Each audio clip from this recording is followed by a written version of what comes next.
Years ago, I left my boyfriend because his mother forced me to. Just when I was about to tell him the truth years later, she caught me. Will she be able to succeed in her past scheme again? Or will I finally reveal the hidden truth to her son about what happened 4 years ago? It was just a dream. Actually, it was more than a dream. It was a memory of a fateful night 4 years ago. A memory that haunted her every moment of her life since. Zoe survived, and so did her miracle child, Max. Her son was the reason she fought every day. The love she had for him was immeasurable. She would do anything to protect him, to give him a chance at a happy and healthy life. That night was supposed to be the end of Zoe's life. Instead, it was the beginning.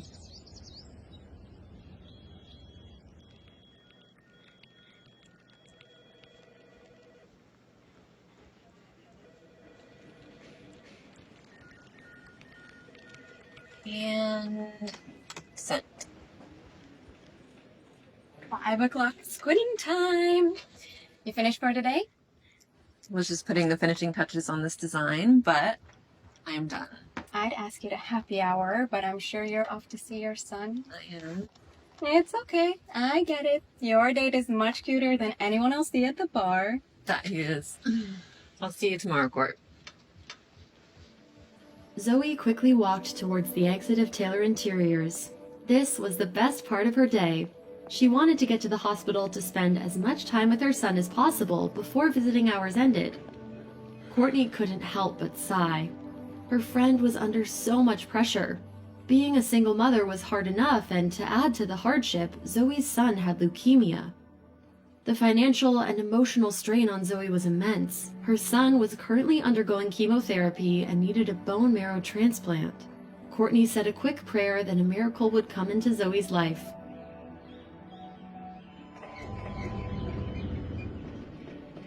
Zoe walked down the hall of St. Mary's Hospital with a teddy bear and headed straight to room 1023.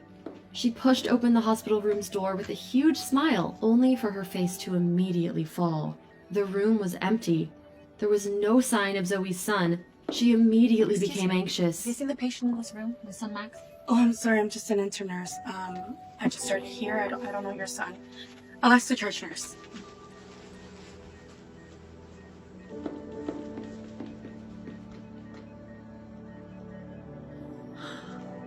If you give me candy, my teeth will fall out. And if I don't have any teeth, I won't have a girlfriend as pretty as you. It's okay. I'll marry you if you don't have a girlfriend when you're my age. Zoe let out a breath she didn't know she'd been holding when she saw a young child wearing the tiniest hospital gown walking back towards her down the hall. Now you want to marry the handsome doctor. No, I only want to marry my favorite patient, Max. Mommy! Calm down. Thank you, Luna, for taking such good care of him. Because of the hospital's sweet nursing staff, Zoe could go to work and not worry so much about Max. Of course, he's the best. We love taking good care of him. That's why I have to thank you all the more. Is it just you and the intern on duty today? Where are the other nurses on this floor? It's 6:45. They're all gawking at that new brain surgeon before he goes into the OR, but I can't blame him. He is gorgeous. You went in? Yep, just went into surgery. Even his voice is... The other day when I was assisting him, he said hematoma in the brain and I wanted to have his babies. He is Phoenix's most eligible bachelor.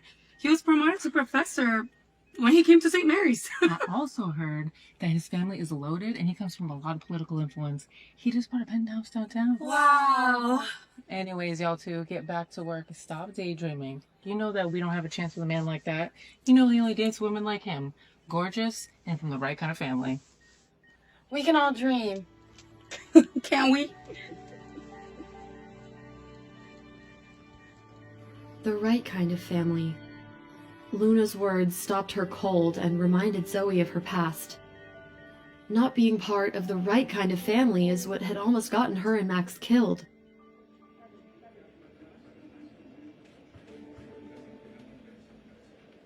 Zoe hadn't slept well last night. Nurse Luna's words yesterday about being part of the right kind of family had dredged up memories that she preferred to keep buried.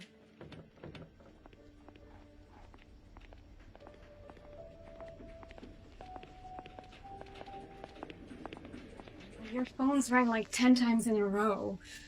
Yeah, she said you need to talk to her right away. It wasn't the hospital, was it? Oh no, I would have gotten you right away. She said it's about your sister, not Max. Let me know if you need anything, okay? Thank you. I will. It was just Linda. She was her younger sister Ziva's best friend. Hello? Zoe, thank God you called back. Linda, what's going on? Is something wrong? Did something happen? It's Ziva. She fell down the stairs and almost killed What? herself. Ziva will be fine. The doctor said her injuries weren't a big problem, but Ziva broke her leg and has a slight concussion. Okay, I'll be right there. Where are you at? St. Mary's, but never mind. I have to go. Wait, whoa, what do you mean, never mind? Tell me what's happening. It's your sister, Zoe. She didn't fall down the stairs. She deliberately threw herself down the stairs. She wanted to injure herself, but she didn't want to die. Is she crazy? She fell in love with a brain surgeon that works at St. Mary's Hospital, but he always ignores her, so she wanted to get admitted to the hospital so he would have to pay attention to her. Brain surgeon? Was this the same handsome brain surgeon that the nurses had been talking about last night? It's ridiculous. What's she thinking? Zoe, I told her I thought she was crazy, but you know how Ziva is. She wouldn't listen. I gotta go. The nurse is here to give her medicine. Okay, I'll see you soon. How could her sister do something so stupid? And over a man, too. Ziva, you better start explaining yourself. If you didn't already have a broken leg, I'd break it myself. No, it couldn't have been him. Why would he be here in Phoenix? He lived in Scottsdale. No, this was just her mind playing tricks on her because she'd been thinking about Blaine after what Luna said last night. She needed to get a hold of herself. Any discomfort? Nausea? Dizziness? Any double vision? Maybe a little. Zoe's heart stopped. It was him. She would know that voice anywhere. Her chest tightened and she forgot to breathe. Hi, sis. Oh, Zoe, come in. Blaine stiffened when he heard Zoe's voice. He seemed stunned for a second. His dark eyes made shivers run down Zoe's back. Blaine's eyes looked dark, but she knew they shifted with his mood from various shades of gray to almost black. You're Ziva's sister? Yes, I'm her older sister. Her heart was beating wildly. She had thought that she would never be looking into his eyes again. Zoe was sure her face reflected her emotional upheaval. Blaine seemed remarkably calm by comparison. His eyes had only let his shock show for a moment. Zoe, this is, Dr. Blaine Dexter. It had been 4 years. Perhaps he saw her as barely more than a distant memory, now a stranger from his past. Zoe didn't realize how much her hand had been shaking from the nervousness until she tried to set her coffee down and hot liquid spilled all over the back of her hand. Zoe quickly hid her hand behind her back as she turned around, Let me see. but then suddenly she felt a cool touch. It was Blaine, and he was holding her hand.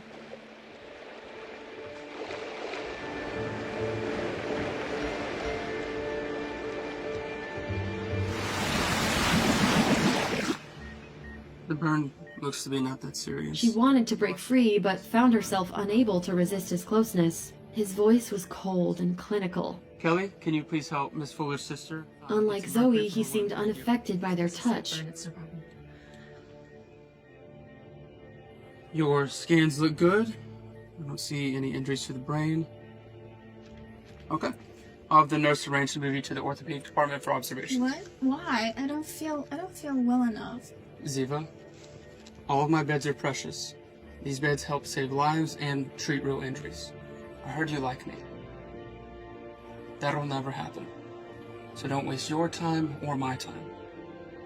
I don't like women like you. How could you think I would like a woman who would be so stupid to risk her own life for a man? I don't like women who scheme, and I don't like women who lie. I could never be with somebody who would betray my trust. Zoe's chest burned painfully and her ears rang. His sentence was achingly familiar. Blaine's words from 4 years ago still haunted her. Zoe, I can never be with someone who will betray my trust. And as for you, that's no little problem. If you let it fester, it could cause further complications a simple cream can't fix. Kelly, can you please get her a prescription? And you can pick it up at the hospital pharmacy on your way out. There you go. You did this. Did you tell him? Siva, calm down. Siva, do you really feel in your heart that I'm such a terrible person that I would betray you? Zoe's heart ached. Ziva didn't know it, but Zoe simply didn't want to see her younger sister get hurt. She didn't want her to fall in love with a man she could never have, to find the kind of deep love that happens when you meet your soulmate to only have him taken away. Zoe didn't want her sister threatened, frightened, and harassed by others day and night. This kind of torture wasn't something Zoe would wish on her worst enemy, let alone her own sister. It felt like she'd lost him all over again. Although she knew this was foolish thinking. She'd lost him 4 years ago and there was no going back. Zoe wiped her eyes and straightened. She began to walk towards Max's room. After today, Zoe would never have to see Blaine again.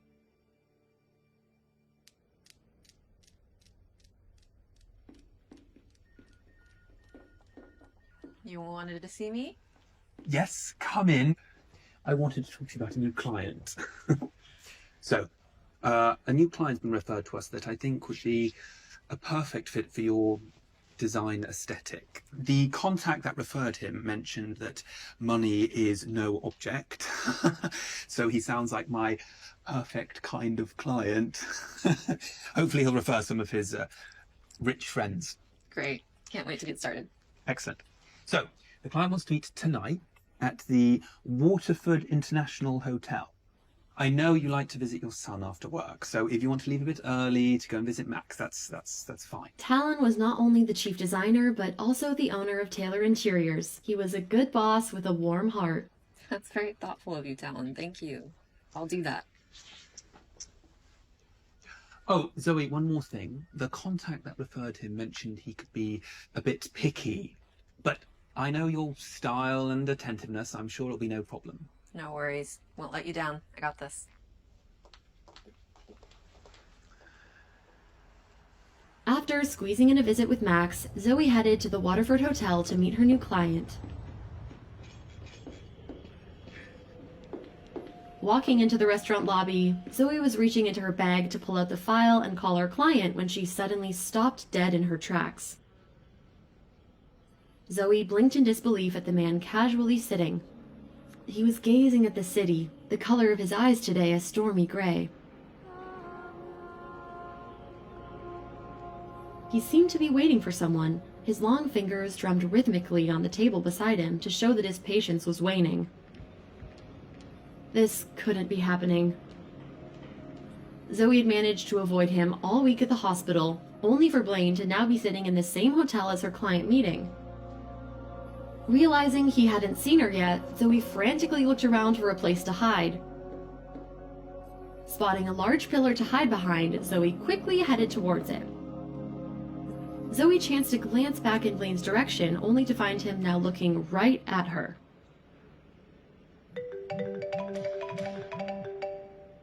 The caller wasn't in her contacts, but the phone number that appeared on the screen was one etched in Zoe's memory. It was Blaine. He was still using his Scottsdale number, unlike Zoe, who had changed her number as soon as she moved to Phoenix. So, how did Blaine have her number now? Hello? Are we going to discuss my project by shouting at each other from across the room? Or are you going to come join me? What? No, it couldn't be him. Zoe's stomach sank. Why, oh why, had she not flipped through the client's information earlier? Well, if I had planned to talk to somebody over the phone, I wouldn't have called your boss for you to meet me here. I'm sorry. I'll be right there. Blaine remained quiet, watching Zoe with his dark eyes, but saying nothing. Growing increasingly uncomfortable with Blaine's silence and scrutiny, Zoe forced herself to smile and focus on work. She got straight to the point and asked, Dr. Dexter, do you have any specific ideas for your home's design? Do you prefer modern or a more classical look? There are so many styles to choose from mid-century, retro, revival, to name a few. Just not shabby chic. Shabby chic is out. Coastal grandma's in. Not that you want your house to look like grandmother's house, because you're a man, not a grandmother. What about furniture? Antiques or modular pieces? Some prioritize style, others comfort. Did you have a specific color scheme in mind? Color plays a huge role in every design. It sets the mood for the whole interior. You can go monochrome for a clean, uncluttered look, or eclectic. Think black and white with pops of color, red and yellow.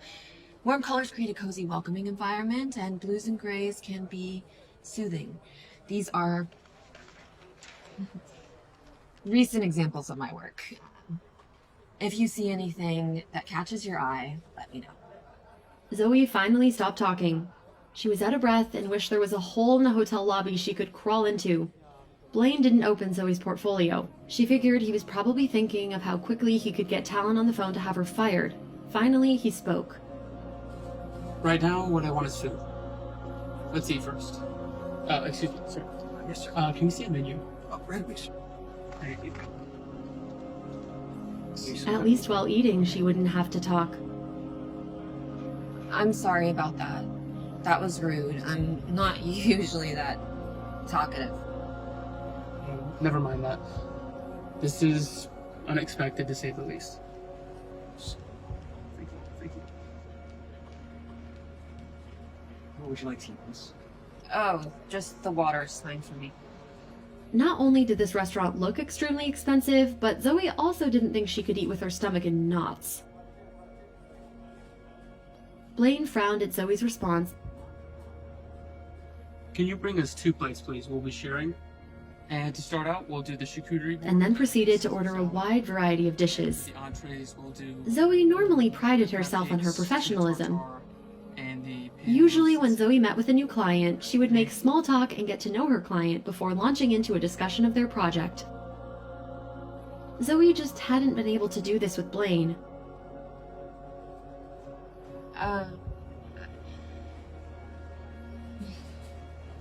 Thank you. Smelling the delicious aromas, Zoe couldn't help it when her stomach growled loudly. She hadn't eaten since breakfast and rarely went out, as every dollar she made went towards Max's treatments. Zoe blushed. Blaine glanced at her face but didn't comment. I thought you said you were hungry. Why aren't you eating? Don't worry about me. I guess I'm not as hungry as I thought. Zoe's intuition told her Blaine wasn't in a good mood. His gray eyes were stormy and distant. He clearly had something on his mind. Is everything all right? I'm sorry. I'm not trying to pry. I can just tell that something's bothering you. He didn't want to tell Zoe that 2 hours ago he saw life disappear before his eyes. He had thought that as a doctor he would eventually get used to seeing a life lost, but now he knew that death was something you never got used to. There was an indescribable heaviness in his heart. Seeing that Blaine didn't want to talk about it, Zoe didn't say anything else. She just quietly looked down and resumed eating. She shouldn't be concerned about Blaine, but she couldn't help herself. Her mind was in chaos because of him. Blaine's gaze fell on Zoe's lowered face. Since she was looking down, he couldn't see her eyes clearly, but he could see her long lashes flitting against her cheeks. She was nervous. He watched as Zoe tucked a strand of dark hair behind her ear. She'd worn it up today, but some long strands had escaped, falling gently around her face. It didn't seem possible, but Zoe was even more beautiful than he remembered. Zoe's few words of gentle concern gradually gave him a sense of relief. He closed his eyes for a moment, and Blaine's heavy heart seemed to calm.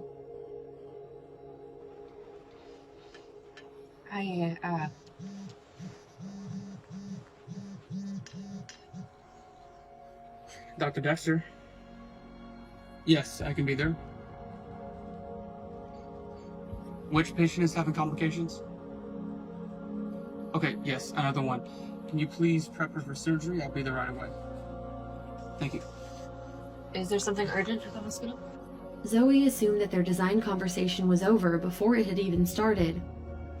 Yes, one of my patients has to go into emergency surgery, so keep this short. And about my renovations, I can reach out to you and we can talk about this further later.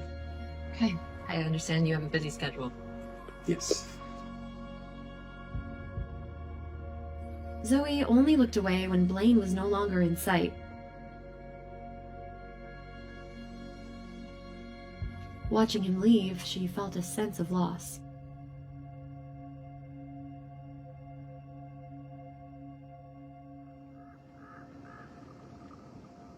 Yesterday had been a long day with multiple surgeries and the death of his patient.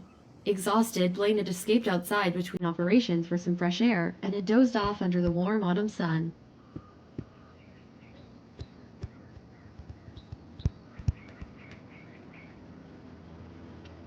Sorry, my boss. That's okay. No worries. The little boy was around 6 years old. Are you a doctor? Yes. He was a very handsome little guy. His eyes shone brightly with curiosity and intelligence. This kid was going to be a heartbreaker. You're very handsome. If Luna met you, she might not want to marry me anymore. So, what's your name? My name is Maxwell, but you can call me Max. What's your name?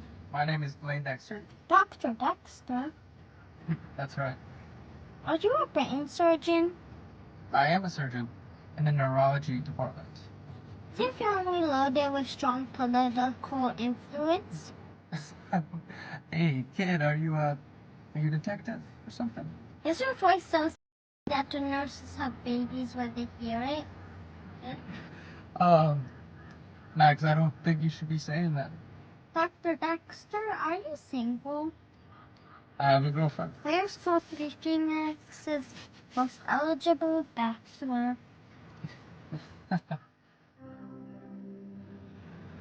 I have a girlfriend.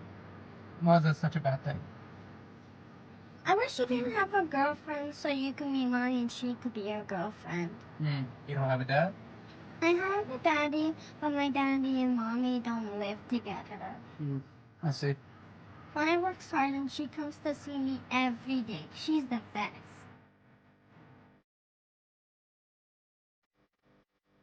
You think I'll get better? Listening to the little guy's words, Blaine felt an inexplicable ache around his heart. Blaine had no idea what disease Max was suffering from, but he knew that he must be very ill. Given his lack of hair and fair skin, Max probably had a form of cancer and was undergoing chemotherapy. I fall asleep one day, never wake up again. Mommy will cry and be sad. My friend Maria fell asleep one day and then never woke up. Her mommy couldn't stop crying, so I hope that I get better soon. Blaine's throat felt a little dry and hoarse. Facing this small patient beside him, he couldn't say anything to comfort him because he didn't know what to say. The two sat beside each other thinking, neither saying anything to the other for a while, but enjoying each other's company nonetheless. Then Max suddenly had a thought of something. Oh yeah! Doctor, do you think you can use this thing?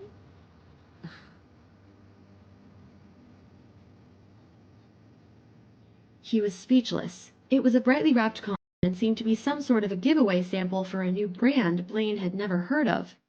Seeing Blaine's strange expression, the little guy looked confused and his face turned red before admitting, My mom sells things to cure me. I thought I could sell these things too. I found it in her purse. Blaine was both charmed and horrified. He had never met a child like Max before. The little guy still held the condom in his hand and waved it in front of Blaine's face.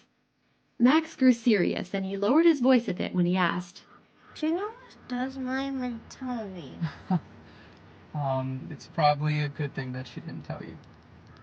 Blaine was curious about what kind of a mother could raise such an innocent yet mischievous child like Max. I have 4 of these things. Max pulled a total of 4 condoms out of his pockets. They cost 50 cents each. He finally understood what kind of mother could teach such a son. I'll buy it from you. Really? Really? A very strong and patient one. Blaine was growing more and more interested in this mother. So how much do I owe you, bud? $2. I'll have as a 20. You can keep the rest. Okay. Max! Luna, I'm over here! Thank you, Dr. Dexter. When you need more of these things, do come find me. I'm in room 1023. I told you to wait for me by the steps. Sorry, my ball kept rolling, so I had to chase it. First, Luna, I want to introduce you to my new friend. This is Dr. Dexter, whose voices can make nurses have babies. Max! Hi, Dr. Dexter. Sorry about that. Yeah. He's been in the hospital for years. He doesn't know much else. Can you tell me what's wrong with the little guy? Leukemia, I'm afraid. Blaine's face went blank. What a hardship for a child to carry, especially now Blaine felt for his mother. And have you found a match for a bone marrow transplant? Tested all the family and no one's a match. I searched for a donor for over a year all over the city. No success. Blaine felt the same ache around his heart as earlier. He knew how difficult it was to find a bone marrow donor. A patient's best chance of finding a match was usually a family member, but if all of Max's family had already been tested without success, it would take a miracle to find a matching donor I'm now. almost surgery for today, so might as well head in. Nice to meet you. Okay, have a good day, doctor. You too. Alrighty, buddy. I'll see you around, okay? Alright. Goodbye, Dr. Dexter. Bye, bud.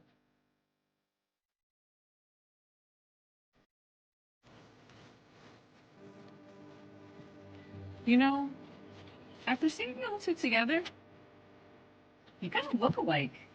That's because we're both so handsome.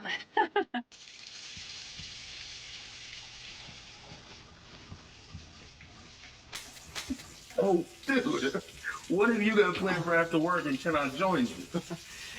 If I were to tell you that these were sold to me by a 4-year-old pint-sized hustler, would you believe me? What? No way, you're lying. Hello? Dr. Dexter, did you have time this week to show me the layout? I need to see the layout of the rooms and take measurements. She was trying to sound as calm as possible. Truthfully, she hadn't wanted to make this call. She'd have preferred Blaine to contact her, but she knew Talon would be expecting an update soon, and she needed to have something to tell her boss. If it had been any other client, Zoe wouldn't have hesitated to call, so she'd forced herself to follow up. I am just about to go into surgery. The operation should take about 3 hours. If you want to meet me at the fountain at the entrance of the hospital at 7 p.m. Okay, thanks.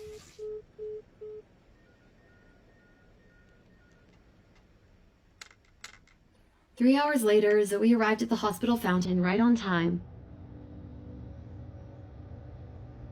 Time passed, but still no Blaine. Checking her watch, she saw it was almost 8 o'clock. She'd been waiting an hour. Was the surgery not over yet?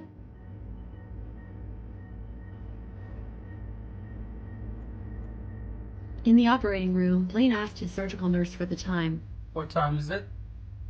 7:15. Can you please get Dr. Ramirez on the phone? Although this tumor is benign, it's far more troublesome than we imagined. The call Blaine. If he hadn't insisted on operating, she could have gone blind.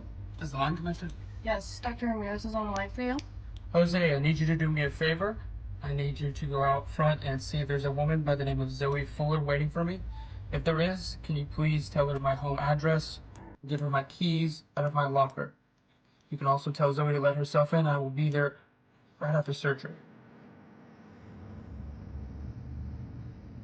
Go to Blaine's apartment? Alone? She couldn't. But it was her job, she had to. This was crossing the line. Wasn't it just a fluke that she ran into Blaine again? She would just go to Talon and tell him she wasn't capable of working with his client. But she did want to see his apartment after all. Would she go? And more importantly, what would happen when Blaine arrived?